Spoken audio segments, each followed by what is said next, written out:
क्या आपने कभी सोचा है कि कलयुग में पैदा हुए तुलसीदास जी ने इतनी भव्य रामचरितमानस और हनुमान चालीसा की रचना कैसे की? कौन थे वो जिसने तुलसीदास की रामायण के बारे में इतनी सटीक जानकारी दी? और कौन थे वो जिसने शंकराचार्य, रामानुजाचार्य और माधवाचार्य को वेद सटीक ज्ञान दिया? कौन ने मिला था उन्हें पृथ्वीराज चौहान को, जो वो मोहम्मद गौरी से जंग हार कर जंगलों में भटक रहे थे? ऐसे और भी बहुत से प्रश्न हैं। यदि आप इन सब का उत्तर जानना चाहते हो तो वीडियो को अंत तक देखें। भगवत गीता के अध्याय 2 श्लोक 27 में लिखा है, जाते तस्यै द्रव्य मिथ्यै ध्रुवं जनस्य सचै तस्मै परिहार्ये मिथ्याय सचै। अर्थात जिसने भी धरती पर जन्म लिया है उसकी मृत्यु निश्चित है और मृत्यु के बाद पुनर्जन्म भी। लेकिन हमारे सनातन धर्म के ग्रंथों में कहीं सही 7 तो कहीं 8 चिरंजीवियों का होना है, जो इस जीवन मरण के चक्र को तोड़ आज भी जीवित है। तो चलिए जानते हैं कौन है ये 7 चिरंजीवी, अभी वे कहाँ है और आखिर चिरंजीवी होने का क्या तात्पर्य है और वो कृति की प्रतीक्षा कर रहे हैं।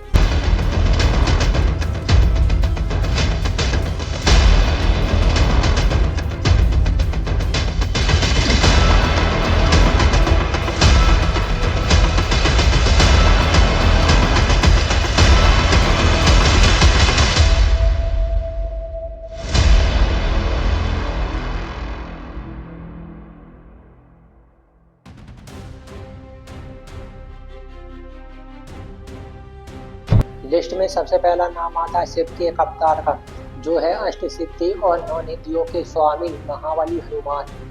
हनुमान जी प्रभु श्री राम के सबसे बड़े भक्त थे, लेकिन सवाल ये है कि श्री राम के देह त्याग के बाद, संसार में जाने के बाद हनुमान जी आज तक क्यों जीवित है?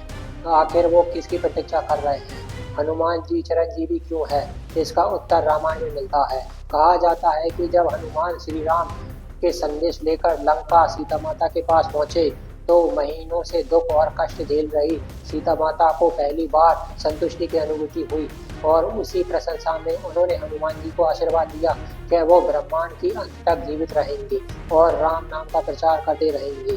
त्रेता युग के बाद द्वापर युग यानी महाभारत काल में भी हनुमान जी का उल्लेख मिलता है। माना जाता है कि उन्होंने भीमसेन के साथ युद्ध किया था और महाभारत में युद्ध के समय वे अर्जुन के रथ पर भी सवार थे, जिसके कारण अर्जुन को कोई परास्त नहीं कर पाया था। तो द्वापर युग के बाद कलयुग की बात करें तो महाभारत गोस्वामी तुलसीदास जी का कहना है कि उनके रामायण की पूरी कथा स्वयं हनुमान जी ने सुनाई थी और तभी जाकर उन्होंने रामचरितमानस और हनुमान चालीसा जैसी महान रचनाओं की थी। लेकिन सबसे बड़ा प्रश्न यही है कि हनुमान जी जीवित है तो वह अभी कहाँ पर है और उन्हें किसकी प्रतीक्षा है? माना जाता है कि रामेश्वर धाम के निकट गंधर्व मादरपुर पर्वत पर हनुमान जी आज भी तपस्या में लीन है और वो विष्णु के अंतिम अवतार कल्कि की प्रतीक्षा कर रहे हैं। माना जाता है कि जब कलयुग का सबसे भयानक युद्ध होगा, जिसमें अधर्म और कलिराज की शक्तियों का अंत किया जाएगा, तब हनुमान जी प्रकट होकर कल्कि की सहायता करेंगे और उस महासंग्राम में धर्म और सत्य की विजय सुनिश्चित करेंगे। चिरंजीव की लिस्ट में दूसरे नंबर पे नाम आता है उस चिरंजीवी का जो किसी वरदान के कारण नहीं, किसी एक श्राप के कारण आज भी जीवित है। वो आज भी जीवित है उस श्राप के कारण जो उन्होंने श्री कृष्ण ने दिया था। वह आज भी उस श्राप के चौध में दर दर भटक रहे हैं। वो है वो पांडवों और कौरवों के गुरु द्रोणाचार्य के बेटे अश्वत्थामा। अश्वत्थामा अत्यधिक शक्तिशाली था, जहाँ तक कि उसे ब्रह्मास्त्र का प्रयोग भी करना आता था। वो युद्ध में कौरवों के साथ थे और युद्ध हार जाने के पश्चाताप वो जब उन्होंने दुर्योधन को दर्द से तड़पते हुए देखा तो वो विचलित हो उठे और उन्होंने पांडवों की वंश का विनाश करने की प्रतिज्ञा की, जिसके बाद उन्होंने पांडवों के सोते हुए 5 बच्चों को मार डाला। लेकिन परंतु इतने में उन्हें संतुष्टि नहीं हुई तो उन्होंने अर्जुन के बेटे अभिमन्यु की विधवा पत्नी उत्तराद के गर्भ में पल रहे बच्चे को मारने को चाहा। इसके लिए उसने ब्रह्मास्त्र का प्रयोग किया, लेकिन श्री कृष्ण ने उस बच्चे को बचा लिया और क्रोध में आकर अश्वत्थामा को श्राप दे दिया। कहा कि तुम अपनी हार स्वीकार बर्दाश्त नहीं है, तुम्हें दुर्योधन का दर्द बर्दाश्त नहीं है मैं तुम्हें श्राप देता हूँ कि तुम इसी दर्द के साथ ब्रह्मांड के अंत तक भटकते रहोगे और अपने दर्द का इलाज ढूंढते दर दर तक भटकते फिरोगे। तो अब सवाल ये है कि अश्वत्थामा जिंदा है और दर दर भटकते रहते हैं, तो क्या वे किसी को दिखाई देते हैं? इसे लेकर बहुत से लोगों ने दावा किया है कि मध्य प्रदेश के बुरहानपुर में असीरगढ़ का एक किला है, जहाँ पे भगवान शिव का एक प्राचीन मंदिर है। माना जाता है कि अश्वत्थामा हर सुबह यहाँ आकर शिव की पूजा करते हैं।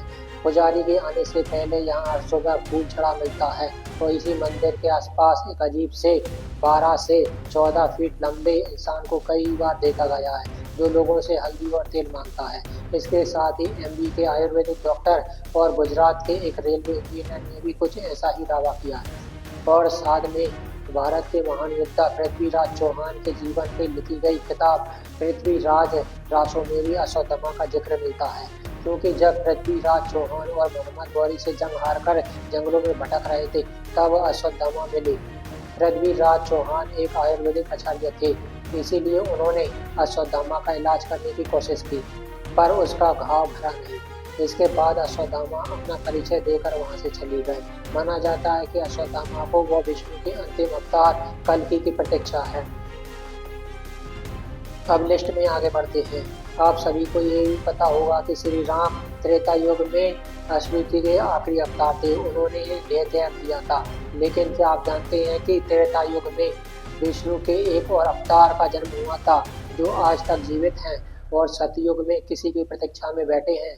ये अवतार भगवान परशुराम का ब्रह्म क्षत्रिय भी कहा जाता है, क्योंकि उनके पिता श्री जामने ब्राह्मण थे और उनकी माता रेणुका क्षत्रिय कुल से थी। इसीलिए उनमें ब्राह्मणों की तपस्या और क्षत्रियों का पराक्रम दोनों का संगम दिखाई देता है। परशुराम का जीवन त्याग, साहस और प्रतिशोध से भरा हुआ था। ग्रंथों और पुराणों के अनुसार अपनी माता का अपमान और मृत्यु का बदला लेने के लिए परशुराम का ध्यान त्याग और प्रतिशोध से बढ़ा। ग्रंथों और पुराणों के अनुसार अपनी माता का अपमान और पिता की मृत्यु का बदला लेने के लिए परशुराम ने इस धरती को 21 बार क्षत्रिय विहीन करने की प्रतिज्ञा की। कहा जाता है कि उन्होंने अपने वचन को निभाते हुए बार बार क्षत्रियों का संहार किया और अब अंततः 21 बार ये कार्य पूर्ण किया। ऐसा करते हुए वह ये भी भूल गए कि वे 21 बार ये कार्य कर चुके हैं। तब स्वयं महाबली हनुमान ने स्मरण कराया कि वे 21 बार ये कार्य संपन्न कर चुके हैं। ये सुनकर उनका क्रोध शांत हुआ और वे महेंद्र पर्वत में गहरी तपस्या में चले गए। महाभारत काल में भी परशुराम का उल्लेख मिलता है। उन्होंने भीष्म